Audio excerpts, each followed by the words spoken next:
to Speducation. I am your host, Brandon Reed, and if this is your first time to the channel, a special welcome to you. Well, it's a new week and we have a new lesson, and it's going to be a continuation of what we started last week. So we started a series called What It's Like to Have a Learning Disability, and last week we talked about frustration, anxiety, and tension. So what are we going to be learning about this week?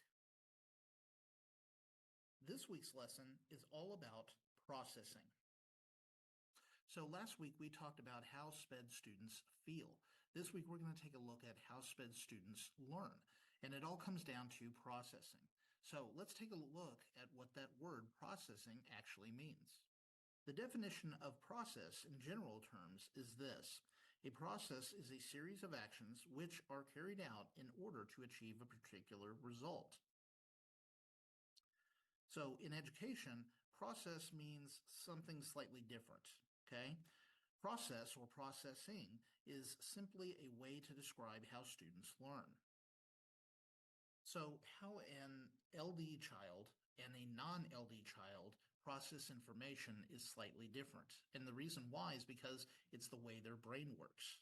Still confused? Well, let me put it this way.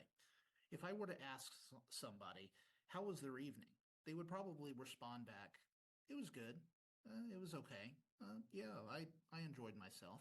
But if I were to ask the same question to an LD student, I might get a response like this. Are you enjoying the evening? Josh, this isn't really the best context for chit-chat, you know what I mean? Mandy's pretty upset. You talk to her? I didn't do a great job. I didn't like the salmon. She's answering a question from like a half an hour ago. This is an awesome example of how an LD student processes information, okay? If I were to ask a question to a non-LD student, they would give me the answer because all they have to do is process the answer.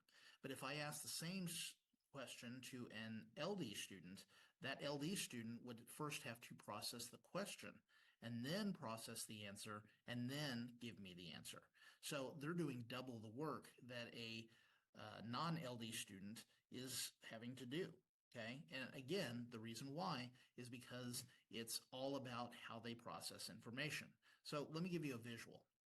If I were to ask two students, one non-LD and the other LD, the same question, which character ate the grandma in Little Red Riding Hood?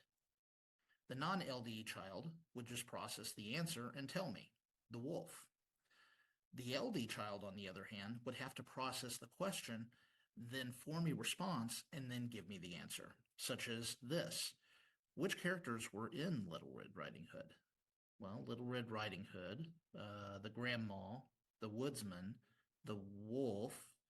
Well, I know that wolves eat other animals, so it must be the wolf. Okay? So this is the process that all LD students with processing issues go through, and it's very similar to the clip that you saw just moments ago. Now, remember the video from last week? What color is the booklet, Carol? Blue. What's it say in the front of the booklet, Kit? Outback City. What's it stand for, Carolyn? What does it stand for, Carolyn? I don't know. What is it? It says at the bottom of the book. What's it stand for, Maria? Frustration, anxiety, and tension. Frustration, anxiety, and tension. What kind of animal's top of the page, Kara? Bird. Turn to the next page. What color's the first page, Jane? Blue. What does it say in the first page, Carol? How would you describe the pace of that teacher? You would probably describe them as going pretty fast, right? And you'd be right. Now, the reason that he was going that fast was to do a simulation, okay? He was showing these adults, okay, what it's like for an LD child. Now, I'm talking to you in a regular pace, all right? However, for an LD child, I would be sounding something very similar to what he's doing. And the reason why is because the processing speed is different from a non-LD child to an LD child, okay? So let's practice this with a simulation. Now I'm going to ask you a series of questions in rapid succession, and it's very important that you answer them as quickly as possible, okay? So don't stop the video and try to answer the question and then move on to the next. I need you to do what I say when I say it, because if you don't, then you're not going to get much out of this simulation, okay? So when I tell you to do something, you need to do it really quick. And then I'm going to give you a question. Ready? Let's do it. Spell mop. Spell hop. Spell pop. Spell cop. Spell top. What do you do when you come to a green light? How many of you actually said stop? Well, if you said that, don't feel bad. Okay, it's a little trick that some kids pick up in school. Okay, but the reason that I did this was that this was a simulation of what it's like for a learning disabled child. Okay, you see, when this happens, people just assume that the child wasn't paying attention, and that's not really the case. The child was paying attention. He was paying attention to the previous questions because he was still trying to process those questions. Okay, and all of the answers to those questions ended in OP. So when it came to him and the teacher asked, what do you do when you come to a green light? And he says, stop. Obviously, the teacher's going to think, well, he's just acting up. He's not paying attention. He's goofing off. And the truth is that he's not. The reason that the student asked or said that was because he assumed that that's what the answer was based upon the previous questions. Okay. So now that you understand what the problem is with the LD child, that it's a processing issue, how do we solve that?